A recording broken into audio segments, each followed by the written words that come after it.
大家好，歡迎收睇 ePrice Hong Kong 嘅 channel。我哋一齊嚟睇下呢兩日嘅科技新聞。豐澤小米15劈價2000清貨，3999入手徠卡三鏡加 S8E 同512G。成日話小米手機性價比高，再加埋有減價就抵上加抵。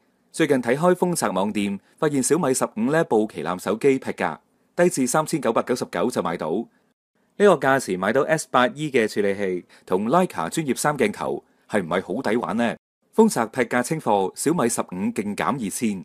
講到小米15出嗰陣時，話就話係小屏旗艦，但係5000幾蚊可能會令到大家卻步。不過而家機會嚟啦，豐澤而家做緊優惠，256G 同512G 版本分別以3999同4999發售。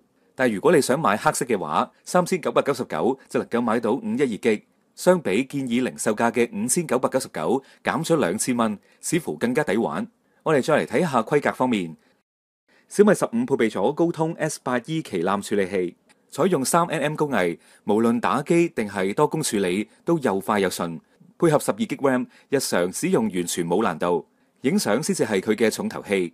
小米15同徠卡合作，搭載徠卡 Summilux 專業光學鏡頭，後置三鏡頭組合非常強悍。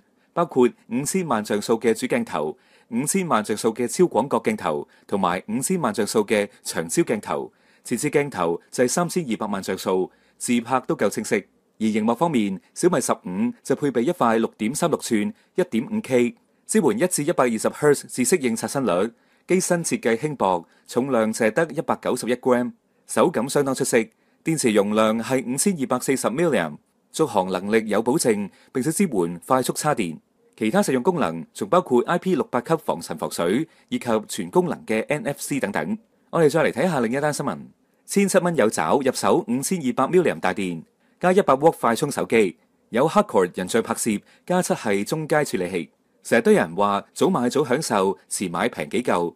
但係如果你等得足夠耐，有時唔單止係平幾嚿，直情可以平一大截。所講嘅就係之前推出主打人像嘅 Honor 200 5G。版主記得佢最初推出嘅時候都算係中階市場嘅熱話，不過最近留意到網店原來已經落到1700有找，呢個價似乎性價比相當之高。想知詳情，我哋就繼續睇落去啦。2999直降到1699，接近57折。呢部 Honor 200 5G 12G 加256G，當初嘅建議零售價係2999。如果你覺得呢個價已經算合理，咁 CSL 網店而家嘅價錢應該算係相當抵玩。最新網店賣價1699，計翻條數，即係足足減咗1300蚊，折扣幅度接近57折。Honor 200 5G 嘅最大特色係同 Hardcore 合作，透過 Hardcore 光影寫真大師系統，聲稱可以喺手機上面重現經典影樓級嘅人像光影效果。對於中意影人像嘅用家嚟講，係一個幾獨特嘅功能。